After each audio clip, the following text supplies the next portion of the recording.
Okay, well, good morning, everyone. My name is Talib. I'm the Urban Resource Minister for the LA region. And today we are tuning in to another class with our master teacher, Miss Lydia Floyd. I already know that she really do not like titles, but just giving her props. Just a little bit about Mrs. Floyd before we begin. Through her career as an executive director of a small nonprofit, Lydia attempted to help those seeking to start nonprofits or churches and small agencies who needed assistance. Her skill set includes, but is not limited to, donor database management, board development, event planning, as well as accounting.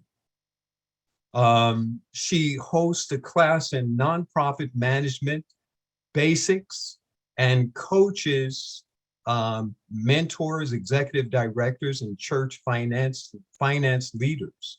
She has held workshops in succession planning for LA County Native American Commission. And basically all this is saying is that she is well qualified to teach and lead us today through our topic for today. Just a little bit about the class that some of you, hopefully all of you, caught January 8th, which was financial management, God's finances. Today, we're going to be discussing board development, church leaders united to do God's work. And please mark this on your calendar: March 5th, succession planning; April 2nd, nonprofit management; and May 7th, event planning fundraising. And with that, I'm going to turn it over to Mrs. Floyd to direct us in our planning. I'd just like to acknowledge real fast two of our computer people that are online, Chris Peterson and Deb Gentry, which are holding down the work that we can't see. Thank you so much for your help. Hello, everyone. Thank you, Pastor Talib. I think you kind of did all the introductions for me, but I'm going to keep going and let me see here. The slides didn't want to move forward for a minute there, but yes, thank you, Pastor Talib. Thank you, Debbie Gentry, Chris Peterson, who is one of my team from my consulting company, and Pastor Andy Kent for allowing me to have this opportunity to do this today for you, all of you, and the ABCOFLASH board that I serve on, to thank you for giving me this opportunity. And I think that Pastor Talib mentioned the effective financial management workshop in January. I think that went well. I don't know that there's any of you that were on that workshop who are here today. There's 5 different workshops. Everyone has different interests. So we're going to probably repeat some things that we said in the beginning of the former workshop, but hopefully those of you that were there will bear with us so that we can do that for those that are new to the workshops. And so just a little brief bio, in addition to what Pastor Talib said. I'm the wife of a musician and the mother of 2 adult children, one who's a preacher and a sound engineer, and another that's a preschool teacher. No grandchildren yet. But I have a Bachelor of Science in Accounting and a Master of Science in Organizational Leadership. I'm also the treasurer on the board of ABCOFLASH, and I'm on the finance committee for my home church, which is First Baptist Church of North Hollywood. I am a former senior financial analyst for Stony Brook University Hospital in New York, and I am a CEO and founder of a free after-school program called Hands for Hope LA, a nonprofit that's been in North Hollywood for 22 years. And I'm the CEO and founder of this nonprofit management consulting firm. So we, at that firm, we guide, we assist, we serve, we support small to mid-sized nonprofits and churches. And this workshop is one of the services that we offer, in addition to projects on all of these same topics. So, the next thing I wanted to mention is that those workshops for ABCOFLASH has graciously offered to sponsor for all of you. The workshops are God's Finances, as I mentioned, board development, which we're doing today, succession planning, event planning, and nonprofit management, which Pastor Talib mentioned already. So, I hope that you'll take advantage of their generosity to offer this to you and to add these skill sets to your toolbox to make your church stronger. If you want to know more about each of these workshops, you can view, there's a recording of the introductory workshop. It's a little segment from each one, and it gives a brief description of each one. So Debbie or Chris will add that link into the chat at some point, and you can take a look at that if you want to see what the other workshops will be about. Okay, so moving on today, today's workshop is board development. And let's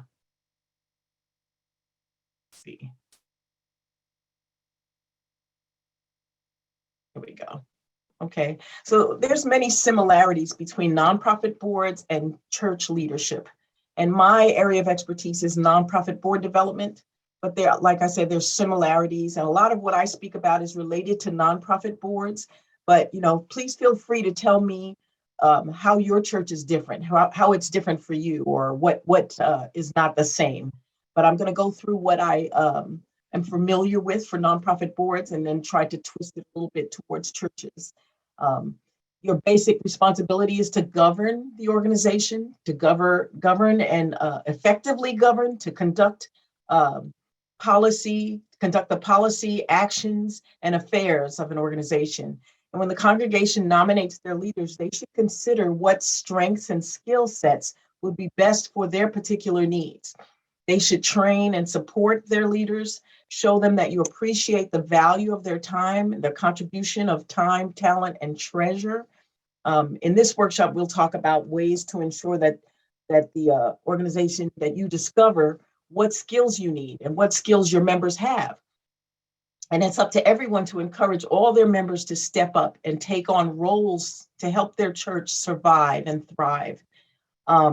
After this, we'll be talking in the next workshop in succession planning, which is pretty closely connected to board development. And, we should all be in a constant state of watchfulness to see who might be able to take on these important roles in the future. And we should be open to stepping aside and passing the baton. So that's what that succession planning workshop is going to be about. So choosing people with these skills may not be possible when your membership pool is not deep enough. And a lot of the churches are experiencing that right now. But the first step is working on your program and figuring out what you need. And then, as a group, deciding what's best for your members and getting their buy-in. When they feel that they're part of something, they step up to lead. Now, when you have those who are willing to give not just time, not just talents, but their treasure, their ties, if they believe that this is God's will, and they believe that those currently in leadership are giving their time, talent, and treasure, then they may be willing to make a true commitment and dedicate themselves to doing the best job possible, even though they're not paid. Even if they feel their dedication isn't appreciated, they know it's what they should be doing as a member of God's community. I like to give credit where credit is due. I reached out to Dr. Thurman, you all know, I think, Dr. Thurman, and to Andy Kent, and talked to them about their viewpoints on church leadership versus nonprofit leadership, just to get a little sense of how I could twist this towards the church population. And Dr. Thurman said that it's in the Bible to look out for the widows and the fatherless, the orphans, that it is the responsibility of the church leadership to do that. And, I know that Dr. Thurman and Pastor Andy Kent have witnessed quite a bit of board conflict, but they've also witnessed board success. So we want to talk about, what a successful board looks like. I've attended many workshops about board development, in addition to managing our board at Hands for Hope LA for 22 years, in addition to sitting on the ABCOFLASH board.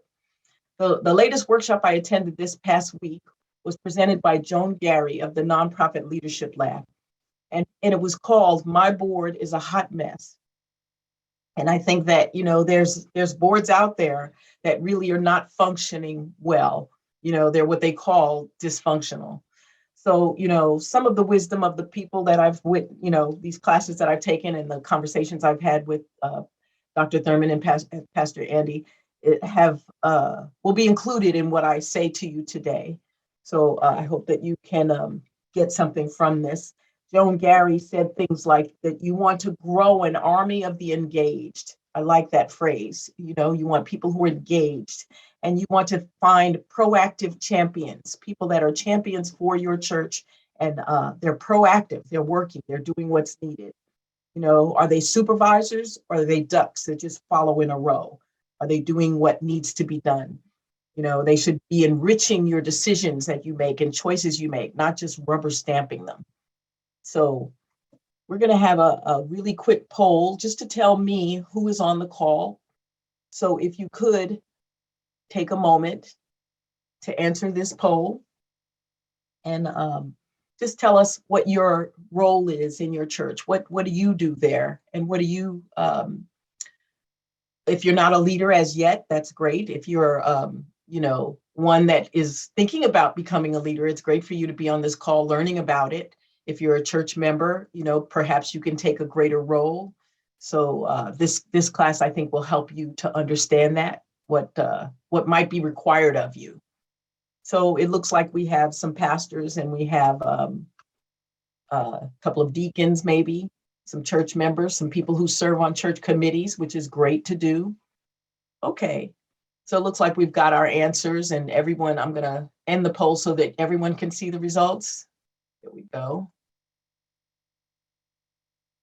So this is who we have with us today, and we may have others join us as we go along, but it's good to know, who's in the room and who's getting this information, and hopefully taking it back to their churches and being able to use some of this information.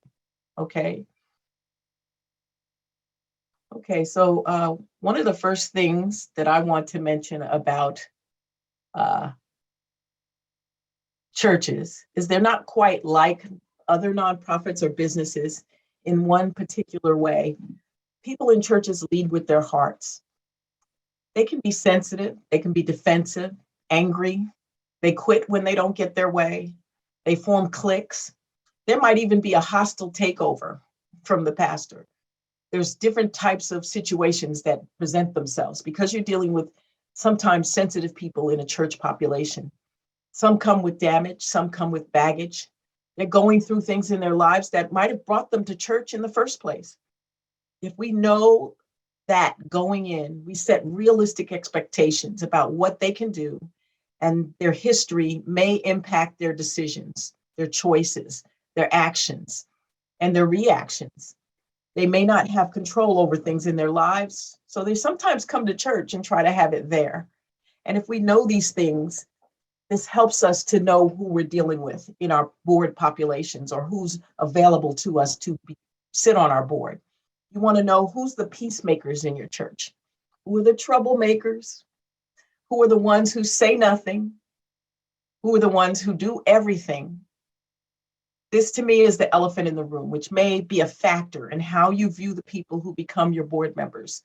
So I wanted to mention it first and foremost. There are people who are going through things, people who are, and we want to be conscious of that when we're dealing with the people that are on our board. And we also have to put our egos aside and develop thick skins when we're dealing with these people, and not become the sensitive, defensive people as well. And I've experienced it. This is why I'm mentioning it. And, our every church I've seen that I've been a part of has had that situation. So, it's not about us, it's about doing God's work. And that's why we have to recognize the people that are serving and appreciate them for what they're doing. So I think the first thing you want to know is, what a high functioning board look like? What would it look like to you? Is your board dysfunctional? Just think about it for a second. I don't know, you can raise your hand, or you can, just let me know somehow, or put it in the chat. Is your board dysfunctional? Is it having issues? Or is it a high functioning board? Pat yourselves on the back. That's great. So, you want to ask yourself some questions. Do they get along? Do they work well together? Do they get right to the business at hand? Do they argue, or do they get serious about doing God's work? Do they take action, or do they talk? Some people just talk and they don't do anything. Do they respect your pastor? Does your pastor think the church belongs to him? What do they do? How often do they meet? If you don't know these answers about your church, maybe you want to find out the answers to these questions. And even if it's not this way now, the way that it needs to be, if it's not high functioning now, it'll give you something to work towards.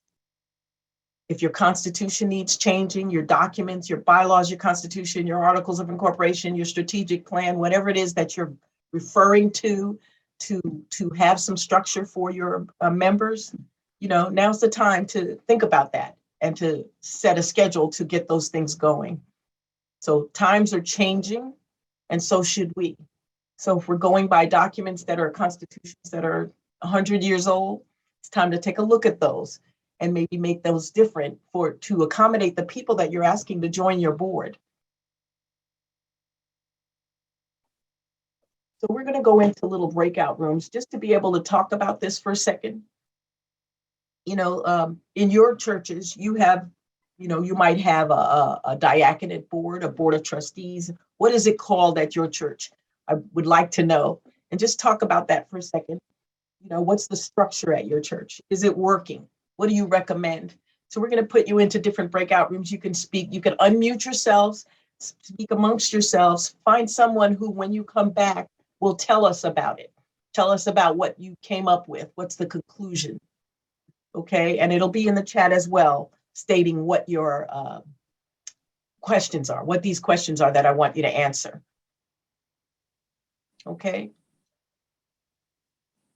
And I'll come to visit each of you in your breakout rooms. Yeah. Welcome back, everyone. You didn't know this was going to be an interactive session, did you? I hope those of you that were not prepared to be on camera were okay to be put into the rooms. We may have one more where we'll have some discussion, but we're going to ask that each room tell us what you learned from your room participants about their structures, and then what is the structure that you have at your church, and then tell us what you recommend, what you think you decided is the best structure. So I'm going to call upon room 1. And if you're the spokesperson for room 1, if you could just unmute yourself and let us know. Okay, Peter, great. Okay. So what I learned from Brother Lydia, who was on my room, was that he has in his church, there's a single board, versus my church, there's 2 boards. And we kind of have similar situations where the decisions that are being made are kind of, in his area, the church is kind of controlling, the board is kind of controlling most of the decisions. Versus in my church, both boards that we have, one makes one decision and the other one makes another decision. And obviously we need to get to work on both churches, on the one single board and the other one with the 2 boards, to walk in the same direction, because the one board is holding all the decision hostages and not allowing the administration to do what needs to be done, versus the other board, one makes one decision, the other one makes the other decision, and they go with whichever one benefits whoever's trying to get certain things done. So, but like we were saying, it's like, it's just, it's about working in it, because we both walked in with those boards, so we kind of inherit them both. So tell us the names of your boards, Peter. Tell us the names of your boards. So I have the elders board, and then we have the administration board. So they're 2 different boards, like I said, making, sometimes one board makes a decision and doesn't communicate with the other board, and it's a surprise. And now it's a conflict, because that decision didn't go through the proper channel. It was just made, and and it didn't, and like I said, it became a conflict. Okay, sounds like you have some work to do. And the other person on the board, what was the name of theirs? Was it a diaconate board or a trustee board? Do you know? I don't remember what he said. Okay, we're just trying to get a sense of what the names of the titles of these boards are and which ones are working and which ones are not and what situations are working. So thank you, Peter. So group 2, can someone from group 2 join us? Hi, Mika. Hi.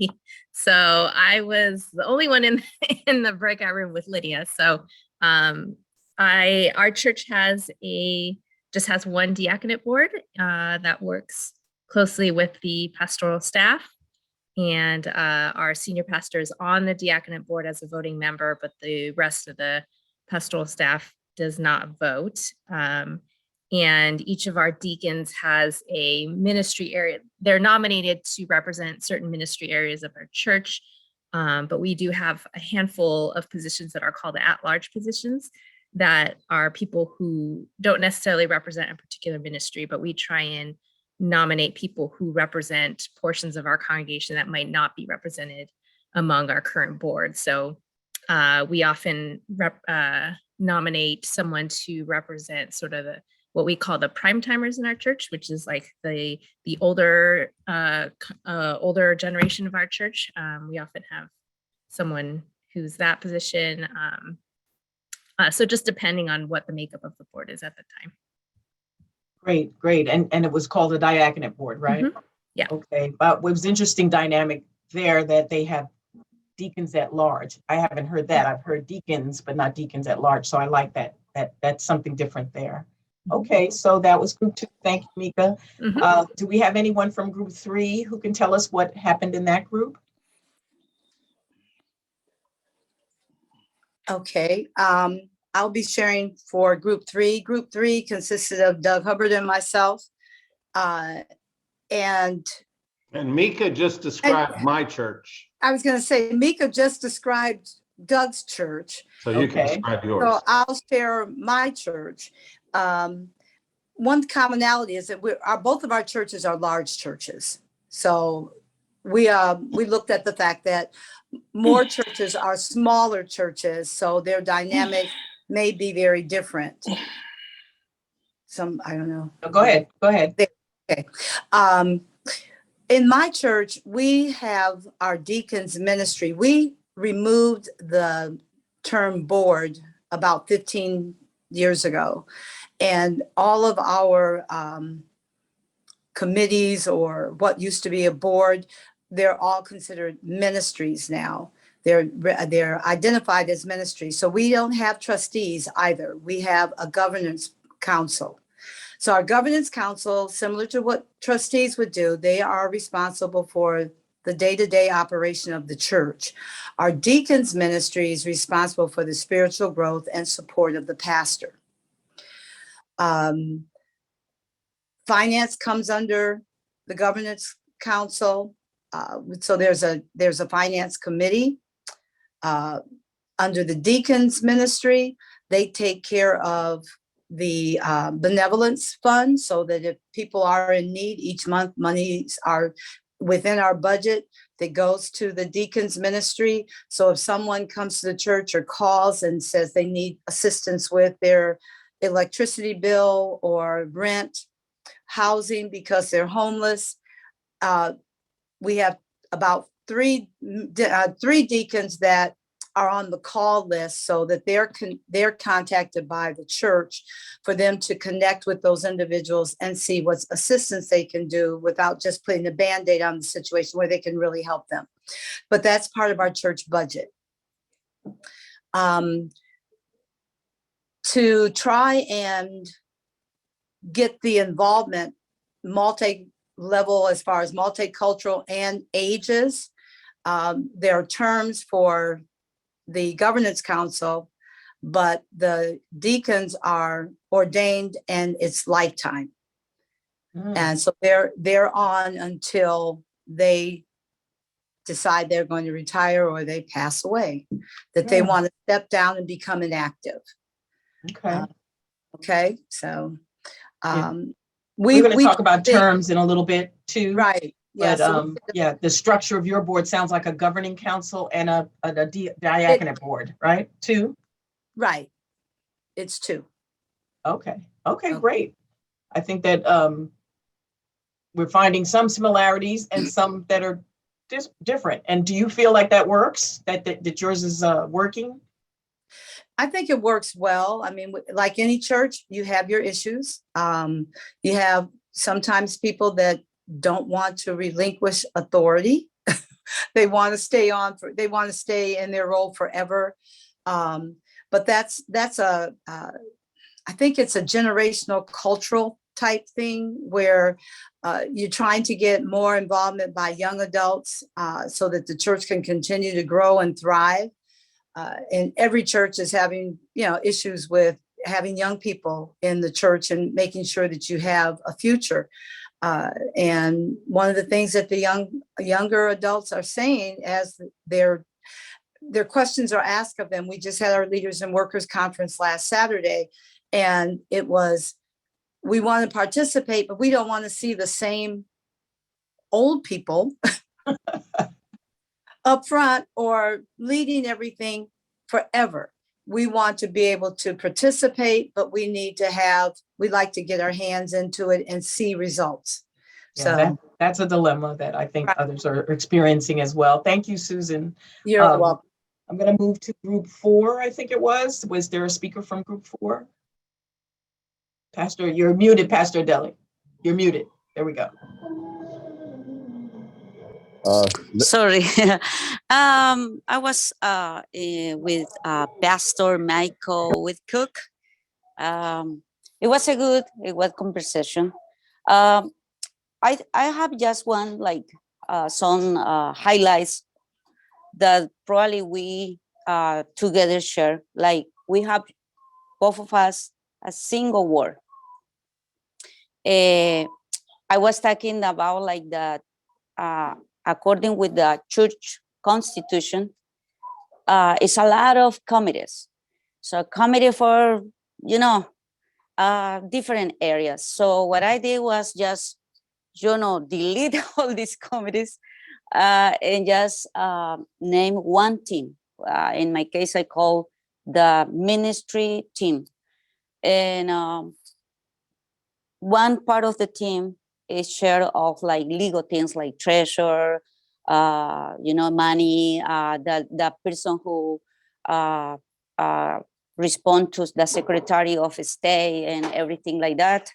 And also the Secretary of the Church, that is also the one who is on the board of or the committee before the state. And the other members, they work as deacons. We call servers for anything. And they also are responsible for different areas. And I think Pastor Michael said something like that. One of the members work with the ladies or with the youth or the kids or, different areas. But at the same time, all the team is responsible for what is the role of a deacon serving. But I wanted to highlight 2 words that Pastor Michael was sharing with me, and I'm totally agree with.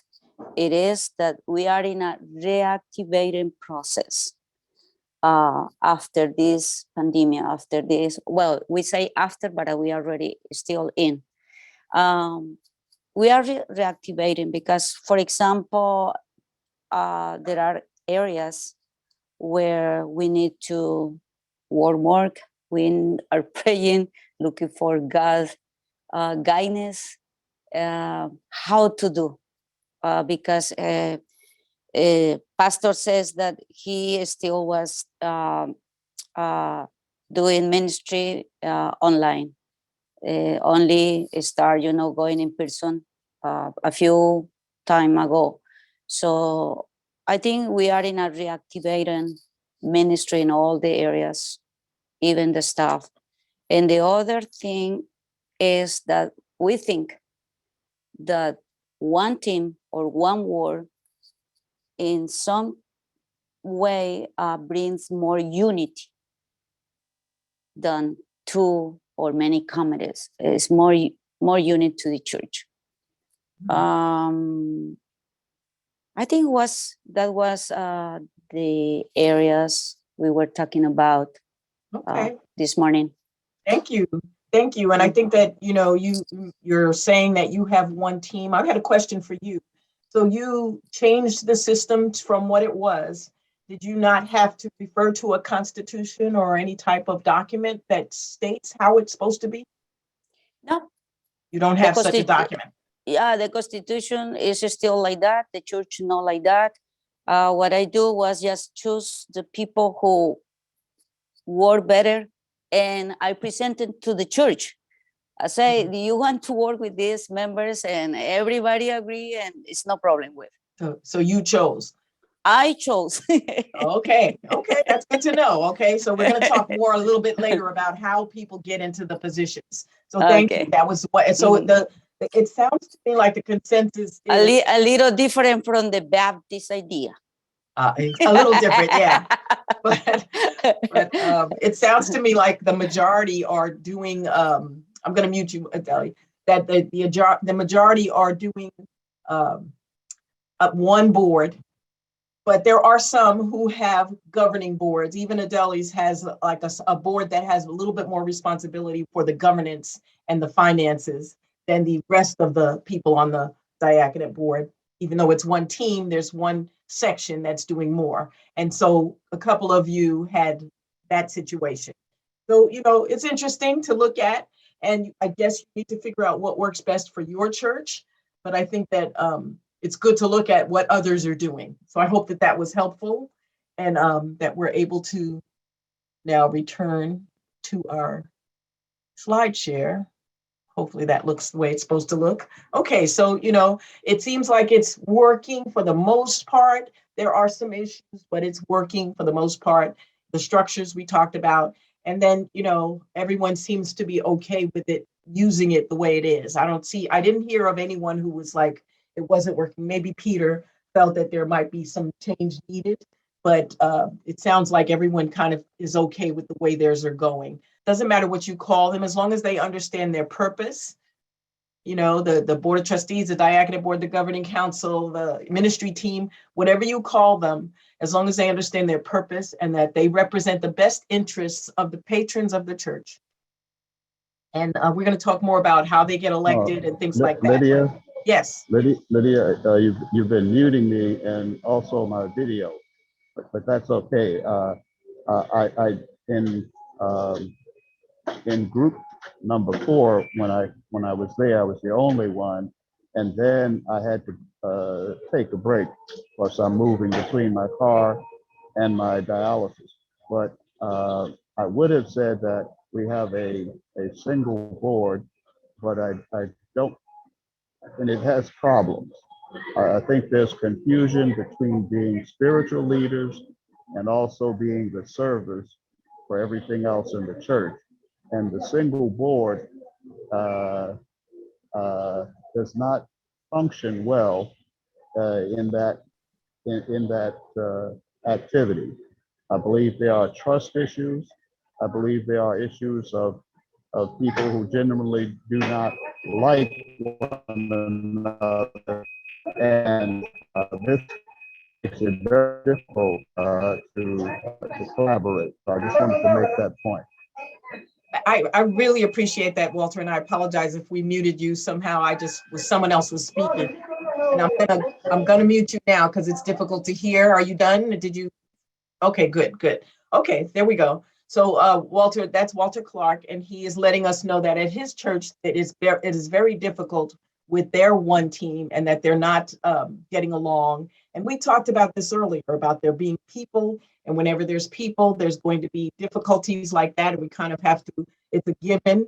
So we have to kind of work within that structure and that framework of what personalities we have to deal with.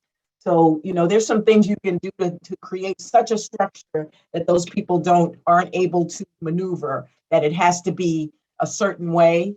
And then hopefully, their time with you will term out so that you don't have to have people. So setting up some things like that may help, but we're going to talk more about that. So I want to move on and let you know that this is how we talked about the church structure. We talked about, and I wanted to just go back one second about what does a high functioning board look like. So, you know, when we talked about that they didn't get along and things like that, that's not high functioning, that's more going to the dysfunctional side. So you want to try to get your board to the high functioning side. And hopefully some of the things we talk about will help you to do that. So the next area we wanted to talk about was where do you need help? What kinds of help do you need? And in your ministry teams or your committees, you have people who are focused on different areas. So, you know, what skills do you want to try to have on the team? Outreach, for example. You know, how important is this area? In this day and age with church member population shrinking, how crucial is it to have someone focused on marketing, promotion, exposure? Without this, some churches won't survive. So what is your church's definition of outreach? Some feel that this is mission work. Is that what it is at your church? Think about that for a second, you know, and then accounting. If you attended the first workshop, you know that there's a lot to know about accounting, and you cannot leave this task with just anyone. That has to be someone who's familiar with that, who understands what they're doing. And then legal and governance issues. Has anyone ever been sued? If you've been sued, you know that you don't want to wait until you're sued to discuss the legal issues in your church, and things that you need to be sure are in place. Do you have insurance and different things like that? You know how valuable it is to have someone who's knowledgeable about this subject. Our chair of ABCOFLASH board is a lawyer, and that I can't tell you how helpful that is for us.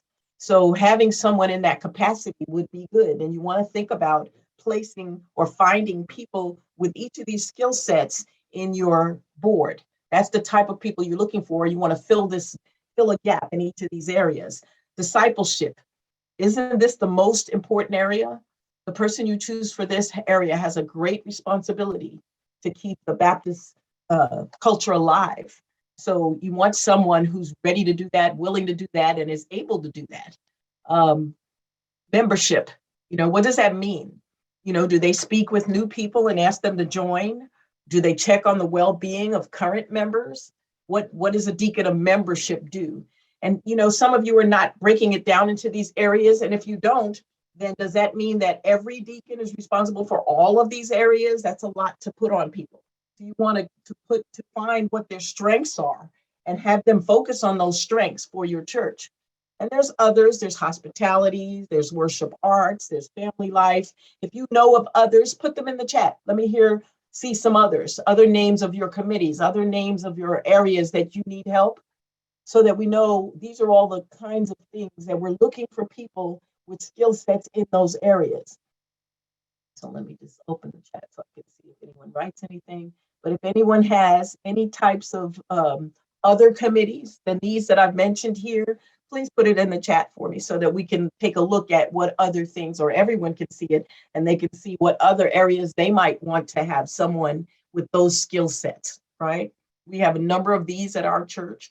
We don't have legal and governance. And I think, you know, perhaps there should be. And so, you know, some churches have gaps that they need to fill.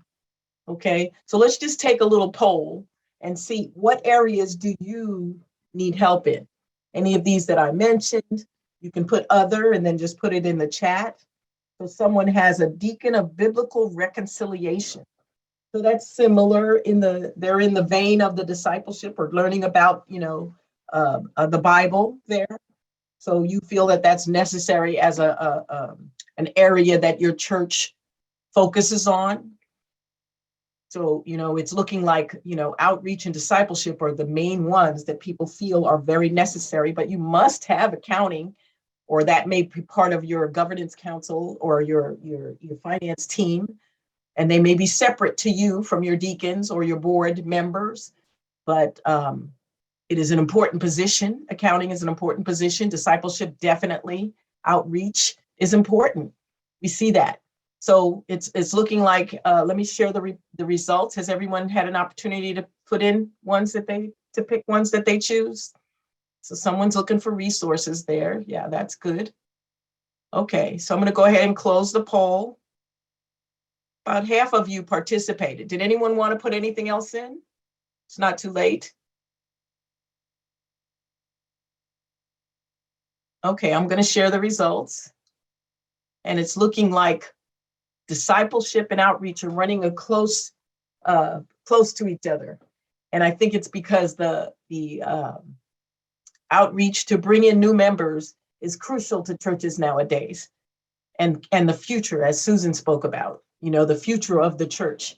We're all having to take that into consideration. Whereas maybe when I first joined the church, I don't think it was a priority because the church had a number of members and things like that. But now it's important to have someone who's taking a look at that. And it is mission work, but it's not just mission work. It needs to be a category where they're able to help the church grow. So we see that these are the important, vital areas that people need help. Okay, good.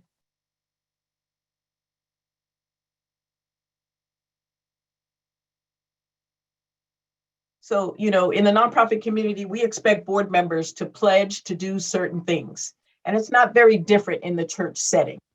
There's skill sets. We're looking for them to be able to govern in nonprofit community. Well, in the church, you're looking for that as well. In the bottom box is the church, the top box is nonprofits. In the nonprofit community, you're looking for them to give personally. In the church setting, you are still looking for them to give. Giving is a given. The church doesn't survive unless people give. So tithing is important to the church as well. In the nonprofit community, you want them to gather financial or in-kind support. In the church community, why not have them do that as well? If you have events, let them bring in people to the church, and those people may join the church.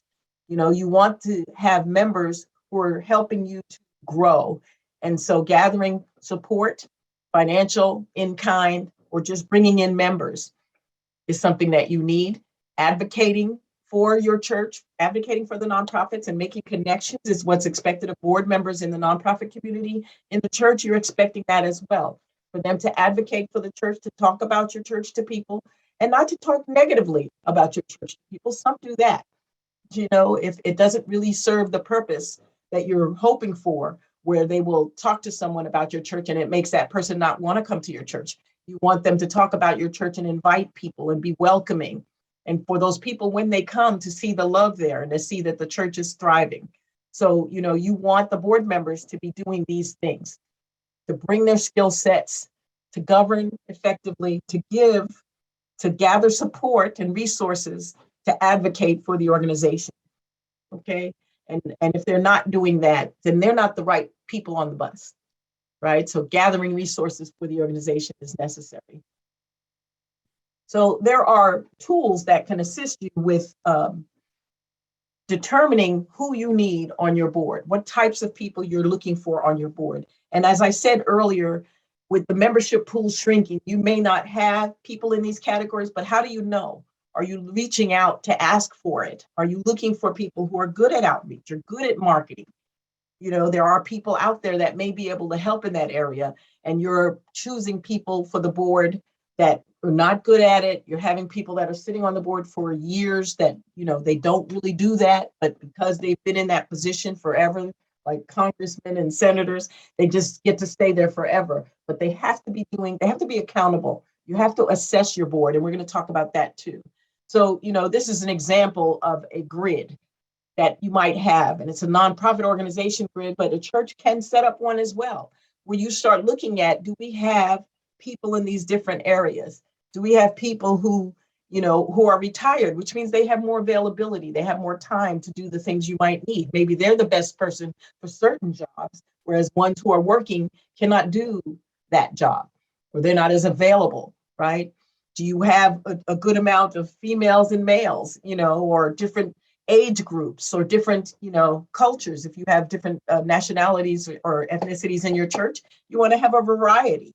So are you looking at that? The only way to look at it is to put it maybe down on paper, and say, okay, do we have people in each of these categories, people who can assist us with each of these things that we need for our church to grow? Now you know what you're looking for in a board member, right? And then when you get it, so that you can have a high functioning board. This grid, as they call it, there's a number of names for it. A diversity grid, some have called it, because it talks about diversity. A nominating grid, it's a matrix that displays board skills, abilities, and experience you've identified as essential to achieving your goals. So this grid will help you to highlight where gaps exist in skill and ability, and it can bring a real focus to your nominating process. Okay, so you would just go down the side and then maybe look at the current board and fill in the gaps here. Now, if you had all board members in one age group, there's something wrong with this picture, right? Or if you had all board members who have, have been on the board for years, or whatever criteria you want to put on the left to measure, right? You want to see if you can have some diversity, and that helps churches to grow. Okay, so the next thing I wanted to talk about is when you're getting a board member, it's almost like hiring an employee. And for those of you who are in business or have been in a position of being a supervisor, there's a process to hiring people for your organization, for your company. There's the same process with board members. You want to identify that there's an opening, just like the grid we just looked at. And then you want to see who has what skill sets, who's out there. You want to see where you can find these people. You're not necessarily looking at online postings or posting a job on Indeed, but within the church, you're maybe posting it. Maybe you're saying, this is what we need with these skill sets, right? And then you're narrowing it down. There's a couple of candidates. Who's the best candidate? Why not look at it as a job position? Why not look at it as someone who can really help the church grow and thrive, as opposed to just putting people because they've been there, because they're a family member, because they, are a good preacher, whatever their reasoning is, it needs to be a reason that helps the church thrive. Reference checking, you may not be able to do in the way that you would for an employee, but you can find out if this person is would be able to make a true commitment. You can talk to others about this person when you're deciding whether or not to use this person. And then you want to talk to that person. Does this match with their goals? Is this what they want to do? Right? They may, even if they have good skill sets in marketing, they may hate it. They may have to do it at work and don't want to do it. So just knowing that they're good at something doesn't mean that that's something they want to do and will do well for you. And then once you get them, there's an onboarding process.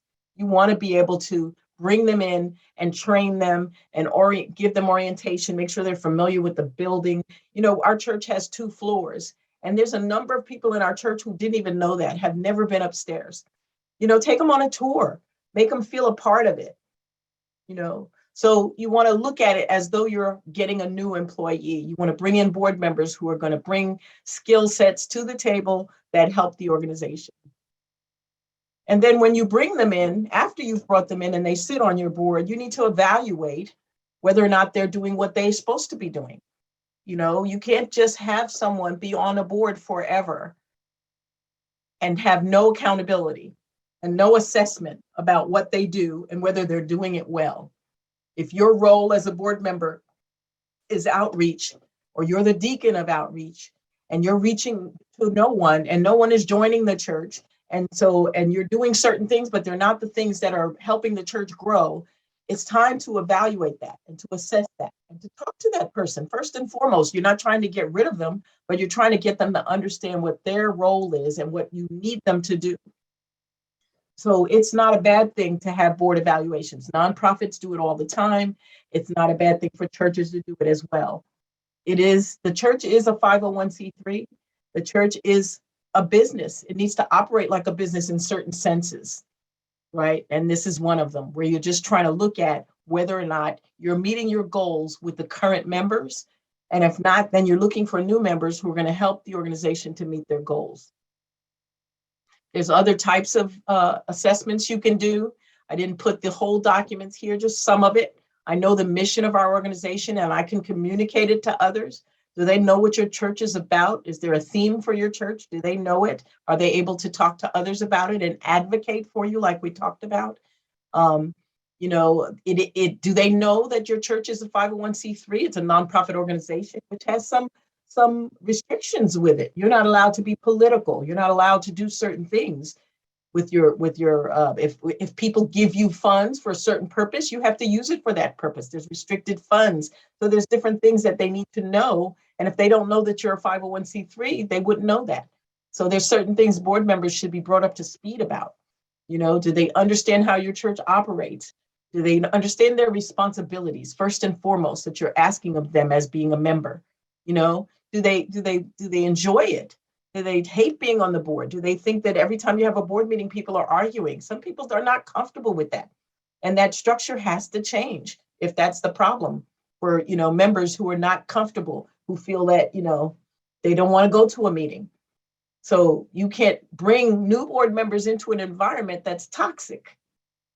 So you want them to be, you want to assess the current members and see what you can do to bring your level of your board up from dysfunctional to high functioning, right?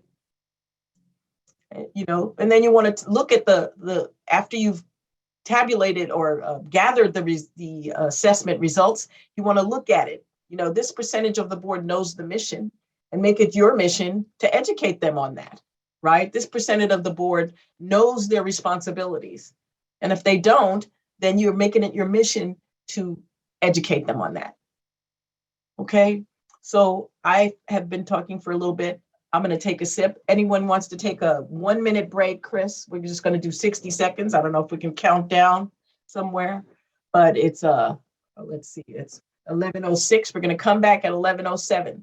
So if anyone just needs a restroom break or to have some water or something like that, by all means, this is the time to do it. We have a few more screens to cover after that, and then I think we'll move on. But I hope it's been helpful to everyone so far and that you'll stay with us. Okay. So I think I'm going to go ahead and get started, and they'll join us. The rest will join us. Let's see. We're going to start off with a poll. And this poll, we're asking, do you elect your board members? Do you appoint your board members? Do you onboard your board members? Do you have terms for your board members? And then how long are the terms? And if you could, take a moment to fill that out if you're back. And we'll leave that on the screen for a few minutes just to make sure everyone's back by the time the poll is finished. So there's a few questions in there. Again, we elect our board members. Yes, no, I don't know. Not applicable. We appoint our board members. We onboard our board members. We have terms for our board members. And if you have terms, what are those terms? Okay, good. Okay, so if everyone can see the poll, it's answering that the majority elect their members. And when I say elect, I'm thinking from the main congregation, they're getting elected, or with the nominating committee, I guess, but the nominating committee is narrowing it down, the choices, and that's more like appointing than it is electing. And then do you onboard your members? A number of you don't. And, you know, again, thinking about your board members in terms of like their employees, then you would want to have some type of an onboard or orientation process so that you're sure that they're in the right position and that they're going to understand their responsibilities. A lot of you have terms for your board members, but you know, we have terms in the nonprofit that I run, but we never follow them. Everyone just continues. So if you have terms, are you using them, I wonder? We'll talk more about that. We're going to go into another breakout room. If you have terms for your board members, how long are your terms? And it's looking like 3 years is the majority. And some have shorter terms, which is, I think, good. Sometimes it's good to have shorter terms because people don't get too set in their ways and too caught up in the power of a position.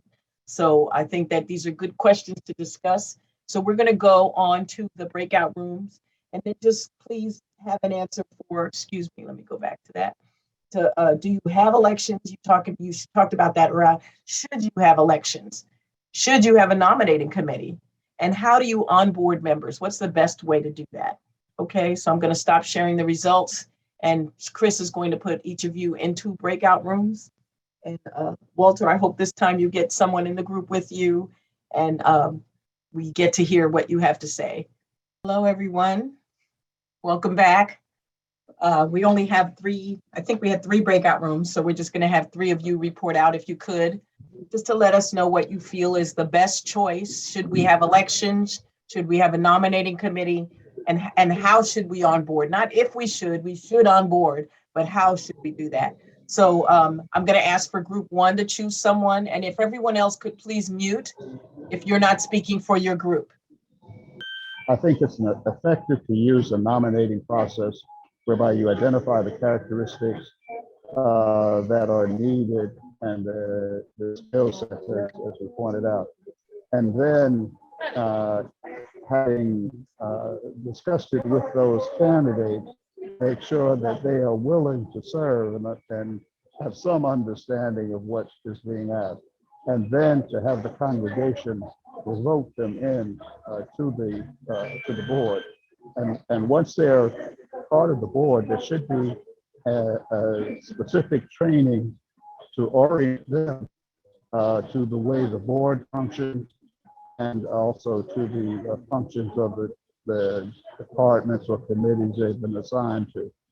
But not just the new people, but I think the old board members should also have orientation and reorientation, because they signed up for a set of circumstances that no longer exist if they were board members before there's a need for continual training of all board members so that we can in fact be of benefit to the mission that God has called us to. I think that's a great observation, Walter, that orientation and onboarding is not necessarily only for brand new people. It's for people who got comfortable in their ways of doing it the old way, who may need some reacclimation to what's going on now. So like I said before, times are changing and so should we. So I think that's great. And it sounds like you feel the nominating process works. You're saying, so when you say nominating process, you're saying a committee is formed that then nominates people? Formed. Yes, they look for the characteristics and they look at people. Then they bring that back for the board to submit their names to the congregation, and then the congregation votes on it. I think that's great too. The thing to remember is that they should be looking at the entire pool when they're doing that, and not within just a few people's names that they're familiar with. May even be people that you don't know that you should be looking at and saying, you know, I have information about all of the people in the church in order to be able to determine who's the best candidate and who has the skill sets we need. Correct? Yes, completely. Okay, great. Thank you, Walter.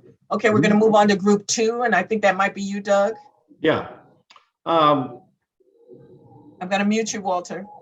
That's okay.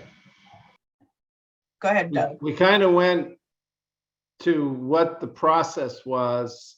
One of our churches, there were 2 churches represented. Mika's in another group, so I'll let that stand. But very pastor driven in one of the churches, where the pastor pretty much nominates, sends a letter, and the pastor kind of controls everything. The church does not vote on who the board members are, and it sounds like the challenge is how the board can be effective, because sometimes the pastor will override the board even if the board says no. And so we didn't even get to orientation of the board. It's very pastor driven. In the other church, there's a pastor and a minister's council, or a ministry council, and the ministry council will work with the pastor to choose members of the board. So again, that church does not vote on the members of the board. The members only vote on calling to the pastor and changing to the Constitution. They don't vote on anything else. So, you know, there's a lot of culture of the church, as well as, you know, in African American churches, it's kind of done typically, a certain way, Latino churches. So there's a cultural dynamic in how that happens, along with, you know, all the constitutions and bylaws. So it's a complicated, each situation is unique, I think, is the answer, which does not answer the questions you're talking about, but that Well, kind of gives a window into. It does for some. I think that if it's not broken to them, don't fix it. If they feel like their board is high functioning, even with the way that they're choosing board members, then I guess it works for the congregation. Otherwise, the congregation would vote with their feet and leave. So the congregation is okay with the way that they're doing it. It just leaves a little bit of issue if they're not in agreement. If they're not in agreement with how that person is choosing people, if they're choosing family members. And, you know, I told this story in the effective finance class about having a member of our church whose son was on the head of one board and he's the head of another board, and he took funds and his son bought into it. So having family members and people that are only chosen by a certain group is almost an accident waiting to happen, and it's against internal control, which in the accounting world, internal controls, you put controls in place so those types of things don't happen. So you don't have control when you have one person choosing everyone. But if it's working for that congregation, who are we to argue with it? So you're saying, though, that your church, there was a number of churches in the group. So the majority felt that nominating process is the best process, or elections are the best process, going to the congregation. But we didn't really get to that. We just stated that in these situations, there are not elections, and whether or not that's best or not, we didn't get to that. It's just that those are the processes. And I think in one situation, there was a good feeling about it. And one, I think there was I wish it could be different kind of feeling, but not really knowing how to go about that. Okay, so I mean, it's good for everyone to witness that the different types that are out there, and to make their own determinations about what they feel is the best option now that they know what the things everyone is doing. So I think that hopefully the discussion was helpful. I'm going to go on. Thank you, Doug, to group 3. Is there a spokesperson for group 3?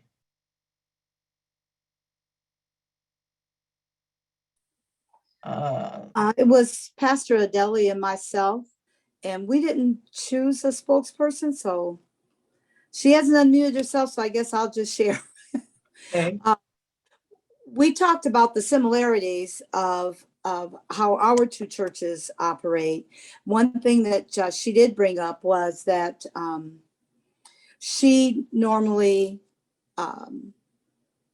identifies people within her congregation. She approaches them and tells them what it is she would like them to do. And she said most times that they accept, and then she presents them to the congregation. She's never had anyone not accepted by the congregation, but it's more of an appointment by her as a senior pastor. One point that she did bring out was that she does it based on the person's spiritual commitment. So I think there was a little misunderstanding that we had some clarification on when I shared about how my church, that the pastor identifies individuals as deacons and for our governance council. First and foremost, it's not just that individual, it's their spiritual life. And we have criteria that's part of our bylaws as a church on who can hold leadership positions. So you have to be a tither. You have to have a spiritual life, meaning for an active member, you have to at least attend Bible study, which would be Wednesday, noonday, or evening Bible study twice a month. You have to be a part of a church school class, a Sunday school class. So, there are things that it's kind of vetting that person before you ever approach them. But then you're looking at what professionally can they bring to the table where we have a gap? If it's in HR, if it's in law, if it's in finance, just overall work experience, and commitment to serve. So those are some of the things that are looked at before. By a nominating committee? I'm sorry, Susan, by a No, nominating committee? It's by the pastor. Just the pastor. So in both your situations, the pastor is choosing? Yes, he's Okay. choosing. And did your It's- group feel like that is the best way? Well, I haven't seen any issue with it for us as a church. And Pastor Adeli said that she hasn't had any issue with it in her 8-9 years at her church because she appoints as well. So I explained to her that we do nominations. We have nominating committees for individual ministries. So the scholarship ministry, if with that, we have a nominating period in October, November, and a nomination sheet goes out for that ministry. And then at our annual church business meeting in January, the officers of each ministry, they are voted upon at the business meeting. So it's the ministry leaders that are voted upon, not the deacons nor the governance council. They're presented as a package, the deacons, and then the deacons are ordained. So Okay, and that's another, they go through an ordination process. okay. I think we've got a sense of what's out there. Yeah. Basically, everybody has a sense of what's out there, which is what I wanted to accomplish. Whether or not it's working, whether or not it's the best way is going to be up to the individual churches. But I think that, we understand what kinds of things could happen if you're using a structure that does not allow for other opinions, that it's basically only one person's opinion, then that's where there might be issues. But as long as you understand that and you're working within it, and there's an options that you have if that's the case. Like if you felt the pastor wasn't making the right choices or wasn't making the right decisions, then there's something that you can do as a church. Then I think it's fine. We Okay. have checks and balances in place. Good. If a person is not working out, they're not holding up their end of service, then, they don't have any responsibility. There's accountability. We talked about that in the evaluations, Right. assessments. Exactly. Good. Okay. That's a checks and balance. That's a way of monitoring that. So I appreciate that. Thank you, Susan. Groups, we're going to move on. Thank you for all the groups for participating in the breakout groups. I hope that was helpful, the discussion. What are we asking from, what do you want from these people? You want them to be available. You want them to make themselves available to make important decisions. You want them to govern effectively, to lead. You want them to have oversight, to proactively monitor all that is within their purview. They're expecting them to be the people that are looking down at what's happening in the church and making sure that it's functioning the way it needs to be functioning. And we have an expression in the nonprofit community that you're monitoring from 50,000 feet. So sometimes if they're down in the weeds, they're not able to really see clearly what's happening. So you want them to be able to have a perch position where they're looking down at what's happening and making sure that the church is meeting its goals. You want them to take action. You want them to be able to pivot. Now we have a pandemic, right? So they have to not be stuck in, we have to have church this way, we have to be open this way, because things in the environment will cause you to have to change that. So they have to be able to take action when necessary and not be stuck, in the old way of doing things. And then how do they react in certain situations, that they are prepared to react in the manner that's necessary as a reputable board member who's doing what's supposed to be done. And you're not paying them, but you're allowed to have expectations. You're looking for a commitment. A leader who's wishy-washy about their commitment to the church will not last, should not last, and they may leave at the first sign of trouble anyway. I always have an issue with those that take on a position for a year and then 3 months in, they're like, I can't do it anymore. And you really didn't give it thought. Maybe we didn't give it enough thought when we chose you, that you would leave us hanging 3 months in, after 3 months in.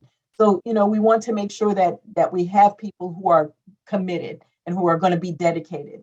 And the pastor has a greater purpose than running the business of the church. And they may not realize that monitoring the business is preventing them from achieving their true goal. They're the shepherd that are supposed to be guiding God's flock. So, we're hoping that these people are taking on roles so that the pastor can remove himself somewhat to be able to manage what he's supposed to be managing. And he's not the president of a corporation necessarily. He is a shepherd who is involved in the decision-making, but not the decision maker sometimes. And I know the structure for some of you, that's not the case, but that I think is the best way, in that the business gets handled by people who are businessmen and the pastor handles the spiritual life of the congregation. So there are documents that you can use when you sign people up. And I don't know if you could raise your hand or whatever and let me know, do you have documents? Do you use applications? Do you use pledges that they fill out? Do they have a letter or something or an agreement that they sign? If you don't have that, it's a good idea to have something, because when people sign, they make more of a commitment. They have now signed their name to something. They've attested to the fact that they're going to be committed to doing X, Y, and Z. So I'm not seeing hands, so perhaps not too many of you have that, but it is something to consider in order to be able to know that these people are committed and they're going to carry out the responsibilities and the roles that they take on, right? And, documenting, make it official. Documenting makes them take it seriously. But you want to keep it simple with not too many objectives. Less is more, right? You want to have something that they can commit to. If you sign a document that has 20 things on it, they're less inclined to want to say, yes, I can commit to those many things. So what do you need from them? And keep that documented, have that documented so that they can sign off on it. Thinking about what you're asking of them, and then make it plain upon the tablet. Make it there for them to see that they're doing it, and then celebrate their signing. Celebrate that they're taking on this commitment. Thank them. Thank them for joining the team. Let them know how much you need them, right? And in the nonprofit community, we're big on that. Thanking our volunteers, thanking our donors. So I think that churches should follow suit and thank the people that are taking on these roles for free. They're not being paid to do these things. So this last screen just speaks about that. You want to treat them like they're board members, treat them like they're donors and volunteers, and they are donors. They are making contributions financially of their, like we said before, time, their talent, and their treasure, right? So what they give is sometimes more valuable than money. What can you do to say thank you to them for that? And in nonprofits say, we like to thank our donors 7 times. So, what can you do 7 times to thank them? You can list them on your website. You can acknowledge them at a service. You can have appreciation days. You can remember their birthdays. You can, you can put other things in the chat the other things that you do to let, people know that you're grateful for them taking on these roles. And the church leadership should be a group effort, and the congregation should feel that their input matters. Right? Not that they don't have any say, because that is not a way for them to be able to be committed. They're not going to want to be a part of it if they have nothing to say about how things are going. So you have to take their feedback into consideration. They don't have to do it, and you don't want them to feel like they're wasting their time. So I think that basically is what I wanted to say about board development. I hope I've covered the topics that you're interested in and the things that you want to think about when you're choosing board members, and what your board needs to look like. Envision a great board and make it happen. Get to work making it happen. And these are some of the ways that you might do that. And those tools that I talked about are things that you can Google and find: board assessment, board evaluations, things like that you can use, and board grids in order to figure out how to choose board members, and then how to evaluate their progress and their work that they do. So is there any questions? Is there anything that I can answer for anyone?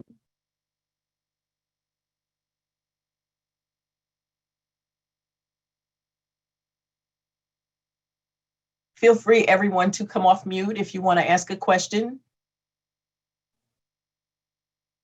And if we've muted you, you're free to unmute yourself. This is Kathleen. I don't have any questions at this time, but this has been very helpful. And it's been a wonderful platform to have a place you can come and say how you feel and not be judged. And so thank you so, so much. You're welcome. Thank you for attending, Kathleen. Thank you. I hope it's helpful for your church and your board at your church. Yes. Okay. And we look forward to the next meeting. Good. I'm glad. It's going to be somewhat tied together, the succession planning, because we're still talking about people and their commitment. This So, is wonderful. good. Thank you. Anyone else have any questions or anything like that? Or anything you want to say, any discussion or anything you want to say about this particular topic? I have a quick question, Lydia, which is where can we find the grid and the recruitment process circle that you use, which I thought was really informative? Where do you suggest we go to get some of the examples that you said that we can use in the board recruiting? And the last thing is, I'd like to thank you for an incredible job. Remind people that they can go to ABCOFLASH and listen to the recording, and also refer other people to listen to today's recording. And that we have 3 more groups coming up, which is succession planning, nonprofit management, and event planning. That's it. Hope you can remember the questions and all of that. Yes, I think that they're connected in that I love the internet. When I was coming up in college and school, there was no internet, everyone. So you have access right now to the most up-to-date documents. I will give you the slides. The slides will be sent to you in the next couple of days, and possibly the recording sometime after that. But you can Google anything that you'd like. And if you Google the words board grid or diversity grid or nominating grid, you will come up with all different selections that may work better for you than the ones that I had. But in the slides, you'll see little pieces of ones that I found just by doing that, just by Googling that. And I'm a hoarder, so I collect tons of them. I have all different types, but there's a lot out there for you to find on the internet yourself that may work better for your church than what I even chose. And then in regards to the workshops, I think that we're having 3 more coming up. And the last one, I want to just clarify the event planning one, because someone thinks, oh, we're going to talk about how to put napkins and tables together. No, that's not what we're talking about. We're talking about the purpose of events and how you can use them to bring in funding to your church. So that is, I think, what I wanted to say. Is anyone else have anything? I hope I answered your questions, Pastor Talib. Yes, thank you. Okay, does anyone else have anything they'd like to say? This is Walter. I'd just like to thank you again for very informative, and I appreciate the preparation that you've undergone to bring this clearly to us. I think that's a tremendous benefit for clarity. So thank you. Thank you for attending, Walter, and thank you everyone for attending. I really enjoy doing this. It's my new mission in life. So I hope that it was helpful to all of you. Please let Pastor Talib know if there's anything else you'd like to see, or follow up on any of these projects. And I can individually come to your church and do projects for your church specifically if you need. So thank you on that note. Chris, thank you. Debbie, thank you. And does anyone have anything else? If not, then we're going to adjourn or close. Okay, Also then. like to thank Pastor Andy for approving these workshops. Yes, I did say that initially too, Yes, because I feel yes. like that the board and Andy did allow this to happen, and I'm really grateful to be able to do this, and I hope it's helpful. And please let us know if it is, and we can do more of it.